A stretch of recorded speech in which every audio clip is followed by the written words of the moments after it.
Nama saya Dinda Aryati, saya dari S1 Manajemen B 2018 dan saya merupakan anggota kelompok 6. Di sini saya akan menjelaskan tentang langkah-langkah penyusunan kampanye public relation.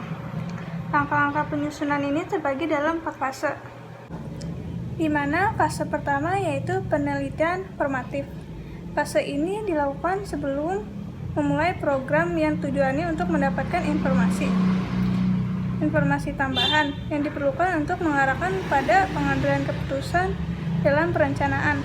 Terdapat 3 step. Step pertama yaitu menganalisis situasi, dan step kedua yaitu menganalisis organisasi, dan step ketiga yaitu menganalisis publik. Di fase kedua ini adalah fase strategis. Pada fase ini adalah perencanaan keseluruhan perusahaan yang meliputi bagaimana menentukan apa yang ingin dicapai dan bagaimana keinginan itu bisa dicapai. Terdapat 3 step lanjutan. Step yang keempat yaitu menentukan tujuan dan sasaran.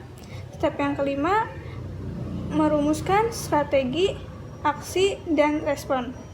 Dan yang keenam yaitu menggunakan komunikasi yang efektif. Dikarenakan saya termasuk kelompok 6, saya ingin menjelaskan step 6, yaitu menggunakan komunikasi yang efektif. Dalam public relation, terdapat 3 pendekatan komunikasi, yaitu yang pertama ada informasi. Informasi ini fokus pada konten dan channel komunikasi.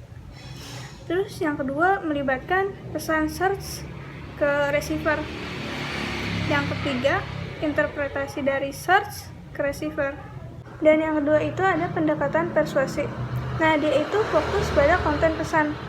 Persuasi merupakan proses komunikasi yang secara sadar berusaha mempengaruhi orang dengan cara yang layak. Yang ketiga ada pendekatan dialog. Nah, dia itu fokus pada antar pihak. Nah, dialog ini berguna pada PR. Mengapa? Karena dia itu menyediakan pertukaran informasi antar individu atau kelompok, serta membantu partner komunikasi untuk menerima dan bertanggung jawab atas suatu keputusan. Selanjutnya, dalam step 6 ini terdapat reciprocal tradition. Dalam reciprocal tradition ini merupakan 3 elemen utama yang penting dalam komunikasi persuasif. Yang pertama ada ethos. Ethos ini merupakan efektivitas pada komunikasi berdasarkan karakter speaker dan persepsi audiens. Nah, keberhasilan komunikasi sangat ditentukan oleh credibility, karisma, kontrol dari pemberi pesan, yaitu seseorang atau organisasi.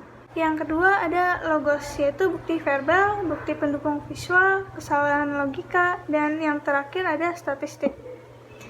Dan yang ketiga ada pathos. Pathos ini merupakan efektivitas komunikasi berdasarkan emotional abuse, yaitu menyentuh perasaan orang lain. Nah, di pathos ini ada dua yaitu emosional yang positif dan negatif. Selanjutnya di dalam step 6 ini terdapat 2 tipe komunikasi. Ada verbal dan non-verbal. Dan selanjutnya fase yang ketiga yaitu fase taktik. Fase di mana mempertimbangkan berbagai taktik komunikasi yang dapat digunakan untuk mencapai tujuan. Terdapat step 7 dan step 8. Step 7 yaitu memilih taktik komunikasi.